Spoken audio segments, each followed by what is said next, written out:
Hi hello నమస్తే friends. మీరు already thumbnail చూసే ఉంటారు. ఈ 'బిగ్ బాస్' సీజన్ 9లో జరిగిన అన్ని నామినేషన్స్‌లో కల్లా ఈ నామినేషన్స్ నిన్న జరిగిన నామినేషన్స్‌లే ఫైర్ అని చెప్పొచ్చు. మొత్తం హౌస్ మేట్స్ అందరూ తమలో ఉన్న ఫైర్ మొత్తాన్ని చూపించారని చెప్పొచ్చు. మరి ఈ ఎపిసోడ్‌లో ఎవరిని నామినేట్ చేశారు? ఏ రీజన్స్‌తో నామినేట్ చేశారు? ఎవరు నామినేషన్స్‌లోకొచ్చారు అన్నది ఈ వీడియోలో చూద్దాం. అంతకంటే ముందుగా వీడియోకి ఒక్క లైక్ కొట్టండి. అలాగే ఛానెల్‌ని సబ్స్క్రైబ్ చేసుకోండి. ఫస్ట్ మనం నామినేషన్స్‌లో 2 రకాలుగా నామినేషన్స్ పెట్టడం జరిగింది 'బిగ్ బాస్'. ఫస్ట్ నామినేషన్ వచ్చేసి ప్రైవేట్ నామినేషన్. సెకండ్ నామినేషన్స్ వచ్చి face to face nominations. Private నామినేషన్స్‌లో ఎవరిని నామినేట్ చేశారంటే ఫస్ట్ వచ్చేసి ఇమాన్యుయల్ డెమాన్ పవన్‌ని నామినేట్ చేశాడు. దీనికి చెప్పిన రీజన్ ఏంటంటే ఈ వీక్ జరిగిన కెప్టెన్సీ టాస్క్‌లో డెమాన్ పవన్ తన కెప్టెన్సీ కంటెండర్‌ని ఈజీగా 3-2 కోసం సాక్రిఫైస్ చేశాడు అన్న రీజన్స్‌తో నామినేట్ చేయడం జరిగింది. ఆ తర్వాత కళ్యాణ్ వచ్చేసి సుమన్ శెట్టిని నామినేట్ చేయడం జరిగింది. సేమ్ రీజన్, కెప్టెన్సీ టాస్క్‌లో కంటెండర్ టాస్క్‌ని ఈజీగా గివ్ అప్ ఇచ్చాడు. అలాగే ఈయన ఆట ఎక్కడ కనిపించడం లేదు, మొత్తం డౌన్ అయిపోయాడు అన్న రీజన్స్‌తో నామినేట్ చేయడం జరిగింది. కళ్యాణ్ చెప్పిన పాయింట్స్ చాలా గుడ్‌గా ఉన్నాయి, బాగున్నాయి. అలాగే భరణి వచ్చేసి తనుజని నామినేట్ చేశాడు. దీనికి రీజన్ వచ్చేసి పోయిన వీక్ దివ్య అండ్ తనుజకి జరిగిన గొడవలో తనుజ భరణి గారిని మధ్యలోకి లాగింది. అందువల్ల ఆ విషయం నాకు నచ్చలేదు. నన్ను పర్సనల్‌గా ఆ గొడవలోకి లాగడం వల్ల నాకు ఎఫెక్ట్ అవుతుంది, నా ఆటకి ఎఫెక్ట్ అవుతుంది అన్న రీజన్‌తో భరణి తనుజని నామినేట్ చేయడం జరిగింది. ఆ తర్వాత డెమాన్ పవన్ వచ్చేసి కళ్యాణ్‌ని నామినేట్ చేయడం జరిగింది. దీనికి చెప్పిన రీజన్ ఏంటంటే కంటెండర్ టాస్క్‌లో కళ్యాణ్ ఎప్పుడు నాకు సపోర్ట్ చేయడం లేదు, ప్రతిసారి నన్నే టార్గెట్ చేస్తున్నాడు అన్న రీజన్స్‌తో డెమాన్ పవన్ కళ్యాణ్‌ని నామినేట్ చేయడం జరిగింది. ఆ తర్వాత దివ్య వచ్చేసి భరణి గారిని నామినేట్ చేయడం జరిగింది. ఇది దివ్య స్ట్రాటజీయా లేకపోతే రివెంజ్ తీర్చుకుంటుందా అర్థం కావట్లేదు. కానీ దివ్య భరణి గారికి చెప్పిన రీజన్ ఏంటంటే నాకు సపోర్ట్ చేయడం లేదు, వేరే వాళ్ళకి సపోర్ట్ చేస్తున్నాడు ప్రతి విషయంలో అని దివ్య నామినేట్ చేయడం జరిగింది. ఈ దివ్య అసలు ఏ రీజన్స్‌తో నామినేట్ చేస్తుంది అన్నది కొంచెమైనా ఆమెకు తెలివుందో లేదో అర్థం కావడం లేదు. ఆ తర్వాత సుమన్ శెట్టి వచ్చేసి సంజనని నామినేట్ చేయడం జరిగింది. సుమన్ శెట్టి ప్రతిసారి నామినేషన్స్‌లో సేఫ్ గేమ్ ఆడుతున్నాడేమో అని నాకు కూడా అనిపించింది. నిన్న తనుజ చెప్పిన పాయింట్ నాకు కూడా కొంచెం అగ్రీ అనిపించింది. ఎందుకంటే సుమన్ శెట్టి ఎవరు సాఫ్ట్‌గా ఉంటారో వాళ్ళ సైడు వెళ్ళి ఏమి అనలేకుండా ఉంటారు చూడు, వాళ్ళని నామినేట్ చేయడం జరుగుతుందేమో అని అనిపిస్తుంది. అలాగే సుమన్ శెట్టి ఆట కూడా ఏమి అంతగా కనిపించడం లేదు. సుమన్ సంజనకు చెప్పిన రీజన్ ఏంటంటే గొడవలు ఎక్కువ చేస్తుంది, నన్ను ప్రతిసారి చిరాకు పెడుతుంది, ఇరిటేషన్ తెప్పిస్తుంది, అందువల్ల నేను నామినేట్ చేస్తున్నానని చెప్పడం జరిగింది. ఆ తర్వాత తనుజ వచ్చింది. తనుజ వచ్చేసి డెమాన్ పవన్‌ని నామినేట్ చేయడం జరిగింది. డెమాన్ పవన్‌కి చెప్పిన రీజన్స్ ఏంటంటే రీతుతో గొడవలు పెట్టుకోవడం, అలాగే రీతుతో పెద్దగా అరవడం, హౌస్ హార్మోని చెడగొట్టడం, ప్రతిసారి వీళ్ళిద్దరూ గొడవ పడడం వల్ల మాకు డిస్టర్బెన్స్ జరుగుతుంది అన్న రీతిలో చెప్పి డెమాన్ పవన్‌ని నామినేట్ చేసింది తనుజ. ఆ తర్వాత సంజన వచ్చింది. సంజన వచ్చేసి భరణి గారిని నామినేట్ చేయడం జరిగింది.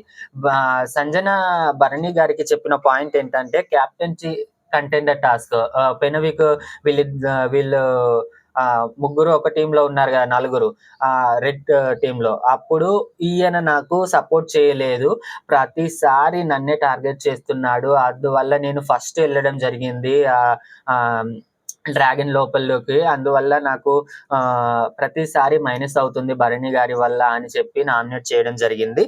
ఆ తర్వాత మొత్తం 8 మెంబర్స్ కెప్టెన్స్ రీతు మాత్రం ప్రైవేట్ నామినేషన్స్‌లోకి అలౌ చేయలేదు 'బిగ్ బాస్'.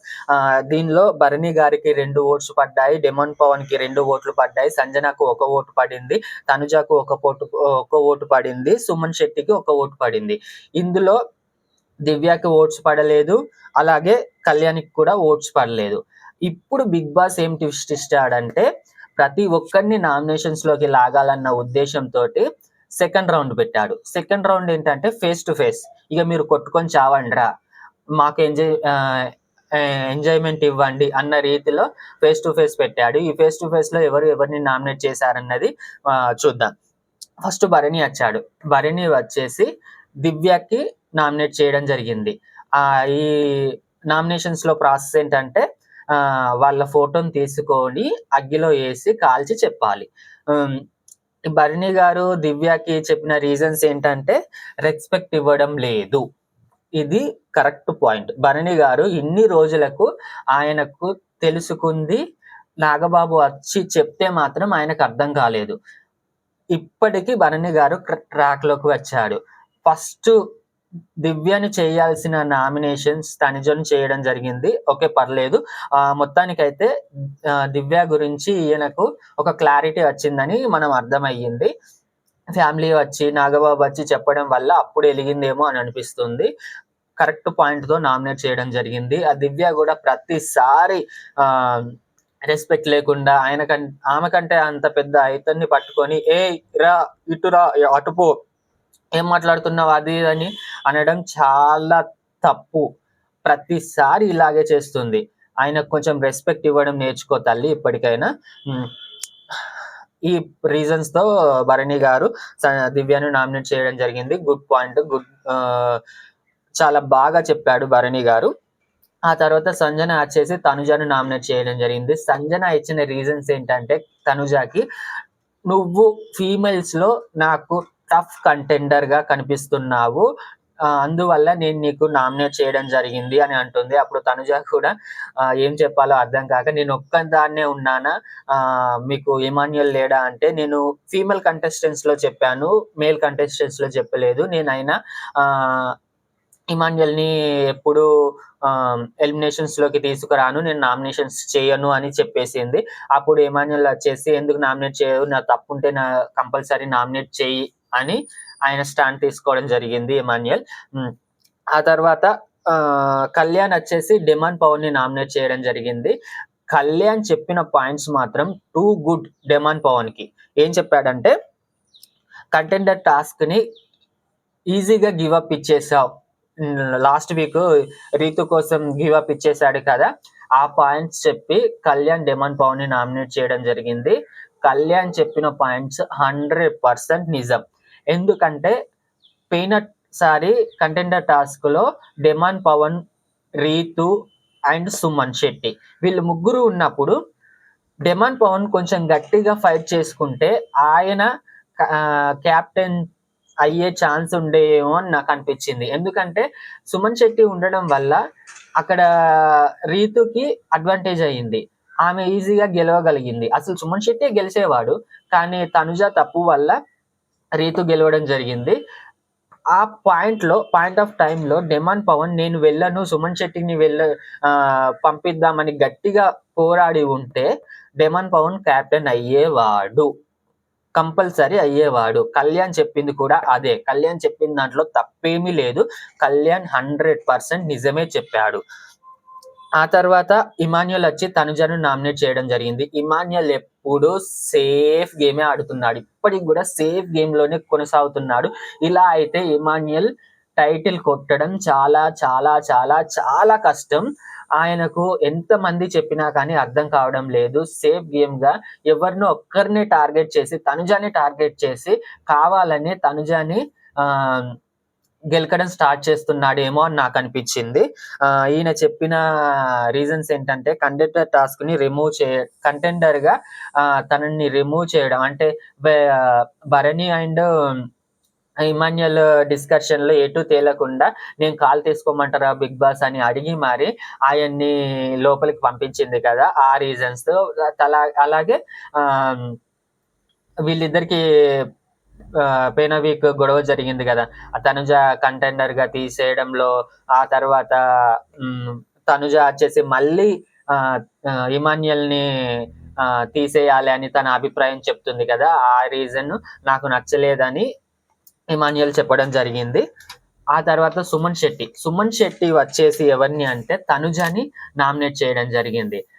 ఇక్కడ సుమన్ శెట్టి చెప్పిన పాయింట్ మాత్రం నాకు అగ్రి అనిపించింది. ఏంటంటే లాస్ట్ వీక్ జరిగిన కెప్టెన్సీ టాస్క్ లో సుమన్ శెట్టికి అన్యాయం జరిగింది. ఇది 100% నమ్మాల్సిన విషయం.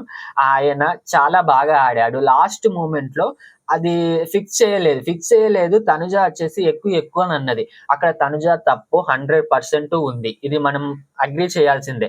సుమన్ శెట్టికి అన్యాయం జరిగింది. 100% అన్యాయం జరిగింది. అది వేళ సుమన్ శెట్టి సరిగ్గా పెట్టలేదు అని తనుజ చెప్పుంటే సుమన్ శెట్టి పెట్టి ఎక్కేవాడేమో. కానీ ఈమె ఎక్కువ అని అనడం వల్ల ఆయన ఎక్కి ఫ్లాగ్ తీసుకోవడం జరిగింది. ఇక్కడ ఆయన తప్పేం లేదు.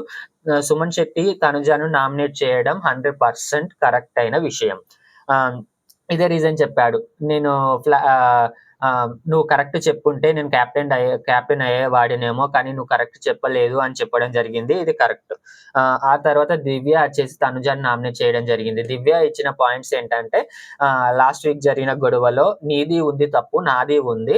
నువ్వు అనడం నాకు నచ్చలేదు, నేను అనడం నీకు నచ్చలేదు. కాబట్టి ఈ గొడవలు ఇక్కడితో ఆపేద్దాం అని చెప్పి నామినేట్ చేయడం జరిగింది. ఆ తర్వాత డిమాండ్ పవన్ ఇమాన్యుయల్ ని నామినేట్ చేయడం జరిగింది. ఇక్కడ జరిగింది అసలైన గొడవ. డిమాండ్ పవన్ ఇమాన్యుయల్ కి ఇచ్చిన రీజన్ ఏంటంటే, కంటెండర్ టాస్క్ లో నాకు నువ్వు సపోర్ట్ చేస్తానని చెప్పి సపోర్ట్ చేయలేదు అని చెప్పి నామినేట్ చేయడం జరిగింది. అంటే ప్రతి వీక్ లో నాకు ఇలాగే చేస్తున్నావు, నువ్వు ప్రతిసారి చెప్తున్నావు కానీ నాకు సపోర్ట్ చేయడం లేదు అని చెప్తాడు. అప్పుడు కళ్యాణ్ ఎంటర్ అవుతాడు. నువ్వు last week Emmanuel and demon Pavan opposite team లో ఉన్నారు. ఒకరు రెడ్, ఒకరు బ్లూ. ఆపోజిట్ టీమ్ లో ఉన్న వాళ్ళకు ఒకరికొకరు ఎలా సపోర్ట్ చేసుకుంటారు. నేనేమో టీం కోసం ఆడితే మీరిద్దరేమో మధ్యలో వచ్చేసి ఒకరికొకరు సపోర్ట్ చేసుకోవడం వల్ల టీం కి ఏం యూజ్ ఉంటుంది అన్న పాయింట్ కళ్యాణ్ పెట్టాడు చూడు. అది correct point. Kalyan correct point పెట్టాడు. ఇక్కడ డిమాండ్ పవన్ ఎటు నోరు మెదపలేకపోయాడు. ఎందుకంటే ఆయన చేసిన తప్పు ఆయనకు అర్థమైంది. అప్పుడే రీతు ఎంట్రీ ఇచ్చింది. రీతు డిమాండ్ పవన్ ని వెనుకేసుకొస్తూ, అవును ఆయనకు తెలియదు, ఆ డెమన్ పవన్ కి తెలియదు, మన ముగ్గురు సుమన్ శెట్టి నువ్వు నేను ఉన్నప్పుడు డిస్కషన్ జరిగింది టీం గురించి, కానీ డెమన్ పవన్ ఆ డిస్కషన్ లో లేడు. ఆని ఆట వాడు ఆడుకుంటాడు, నీకేమవుతుంది మధ్యలో అని రీతు ఎంట్రీ ఇచ్చింది. రీతు సపోర్ట్ డెమాన్ కి కనిపించింది. కానీ రీతు చేసిన తప్పేంటంటే, డెమాన్ టీం కోసం ఆడలేదు అన్న పాయింట్ రీతు గుర్తుపట్టలేదు. ఇందువల్ల రీతు పప్పులో కాలేసిందని చెప్పవచ్చు. ఇక్కడ కళ్యాణ్కి పాజిటివ్ ఎపిసోడ్ పడింది నిన్న. ఈ డిస్కషన్ వల్ల కళ్యాణ్కి విన్నింగ్ ఛాన్సెస్ మరి చాలా గట్టిగా పెరిగిపోయాయని చెప్పవచ్చు. ఇక్కడ వీళ్ళిద్దరు కొట్టుకోవడానికి కూడా వచ్చారు. ఎవరు మన డెమన్ పవన్ అండ్ కళ్యాణ్. వీళ్ళిద్దరు కొంచెం ఫిజికల్ గా కూడా అయ్యారు. పవన్ కళ్యాణ్ కోపంతో కుర్చీని తన్నడం జరిగింది. దీనివల్ల శనివారం రోజు కళ్యాణ్ కి గట్టిగానే పడే ఛాన్సెస్ ఉన్నాయేమో అనిపిస్తుంది. అలాగే డెమన్ పవన్ కూడా కళ్యాణ్ మెడ పట్టుకోవడం జరిగింది. అప్పుడు ఇమాన్యుయల్ అండ్ సంజన మధ్యలోకి వచ్చేసి వీళ్ళిద్దరిని ఆపడం జరిగింది. మరి చూడాలి వీళ్ళిద్దరికి ఎలాంటి కోటింగ్ ఉంటుంది శనివారం రోజు అన్నది చూడాలి. ఆ తర్వాత తనుజ వచ్చేసి దివ్యాని నామినేట్ చేయడం జరిగింది. తనుజ కూడా సేమ్ రీజన్స్ ఇచ్చింది దివ్యకి. మన ఇద్దరి మధ్య గొడవలు తగ్గి ఇద్దరం కలిసి ఉందాం అన్న రీతిలో చెప్పి నామినేషన్స్ చేసి వెళ్ళి మరి హగ్ ఇచ్చుకున్నారు ఇద్దరు. మరి వీళ్ళిద్దరు కలిసిపోతారా, వీళ్ళిద్దరి రైవల్రీ గొడవలు అన్ని ఇలాగే కొనసాగుతాయా అనేది చూడాలి. దివ్య మాత్రం విడిచిపెట్టేలాగా లేదు. ఎందుకంటే ఈమెను గెలిపితేనే ఆమెకు ఓట్లు పడతాయి అన్న రీతిలో వెళ్ళిపోతుంది. కానీ పోయినసారి కొంచెం ఎఫెక్ట్ పడి ఓట్లు తగ్గిన విషయం తెలిసింది కాబట్టి మరి కలిసి ఉంటుందా, గొడవ పడుతుందా అన్నది చూడాలి. ఆ తర్వాత రీతు వచ్చేసి రీతుకి బిగ్ బాస్ 2 ఆపర్చునిటీస్ ఇచ్చాడు. ఒకటి ప్రైవేట్ నామినేషన్ లో పాల్గొనలేదు కాబట్టి ఇక్కడనే ఫేస్ టు ఫేస్ 2 నామినేషన్స్ చేయాలని చెప్పాడు. రీతు ఫస్ట్ కళ్యాణ్ ని నామినేట్ చేయడం జరిగింది. కెప్టెన్సీ కంటెండర్ టాస్క్ గురించే చెప్పి నామినేట్ చేయడం జరిగింది. అసలు రీతు కళ్యాణ్ కి చెప్పిన పాయింట్స్ వ్యాలిడ్ కాదు. ఆమె ఏదో చేయాలి అన్నట్టుగా చేసింది, కానీ అది కరెక్ట్ నామినేషన్ కాదేమో అని నాకు అనిపించింది. ఎందుకంటే డెమన్ పవన్ కి సపోర్టింగ్‌గా కళ్యాణ్‌ని నామినేట్ చేయడం జరిగిందేమో అని అనిపించింది. ఆ తర్వాత రీతు సెకండ్ నామినేషన్ వచ్చేసి సంజనాని నామినేట్ చేయడం జరిగింది. ఫైర్ స్టార్మ్స్ వచ్చిన కాడ్నుంచి మీకు గేమ్ అసలు కనిపించడం లేదు. అసలు మీరు ఆడుతున్నారో, ఆడడం లేదో నాకు కనిపించడం లేదు అన్న పాయింట్స్ పెట్టి నామినేట్ చేయడం జరిగింది. అప్పుడు సంజన నోరు జారి నేను నీలాగా డెమాన్ పవన్‌తో రాత్రి బయట కూర్చొని ముచ్చట్లు పట్టడం లేదు, ఆయనతో హగ్‌లు చేసుకొని పండుకోవడం లేదు అన్న రీతిలో మాట్లాడడం వల్ల సంజన బ్లండర్ మిస్టేక్ చేసిందని చెప్పవచ్చు. ఈ పాయింట్ వల్ల సంజనాకి ఓట్స్ తగ్గే ఛాన్సెస్ ఉందేమో అని అనిపిస్తుంది. ఆమె నోరు జారింది. ఆ నోరు జారడం వల్ల ఆమెకు మైనస్ కాబోతుందేమో అని అనిపించింది. ఆ సిట్యుయేషన్‌లో ఇమాన్యుయల్ వచ్చి మీరు మాట్లాడింది చాలా తప్పు. ఆమెకు క్షమాపణలు చెప్పండి అన్న స్టాండ్ తీసుకోవడం చాలా బాగా నచ్చింది. ఆయన ఆమెను ఇష్టపడే వ్యక్తిగా ఆమె చేసిన వ్యాఖ్యలు చాలా తప్పు అన్న రీతిలో చెప్పడం చాలా గుడ్ పాయింట్స్ అని అనిపించింది. ఇవన్నీ మొత్తానికైతే ప్రతి ఒక్కరు నామినేషన్స్‌లోకి వచ్చారు. కెప్టెన్ రీతు చౌదరి తప్ప ప్రతి ఒక్కరు నామినేషన్స్‌లోకి వచ్చారు. మరి ఈ నామినేషన్స్‌లో మీ ఓటు ఎవరికన్నది కామెంట్ బాక్స్‌లో కామెంట్ చేయండి. ఈ ఎపిసోడ్ వచ్చేసి కళ్యాణ్‌కి పాజిటివ్ ఎపిసోడ్ అవుతుంది. కళ్యాణ్ విన్నింగ్ ఛాన్సెస్ చాలా హైగా ఉన్న ఎపిసోడ్ ఇదని చెప్పుకోవచ్చు. మరి చూద్దాం. నెక్స్ట్ వీడియోలో ఎవరు ఎక్కువ ఓట్స్‌తో ఉన్నారు, ఎవరు ఎలిమినేషన్ ఎంచ్‌లో ఉన్నారన్నది నెక్స్ట్ వీడియోలో చెబుదాం. Bye friends. మీరు మాత్రం లైక్ కొట్టడం మాత్రం మర్చిపోకండి. లైక్ కొట్టండి. Bye friends.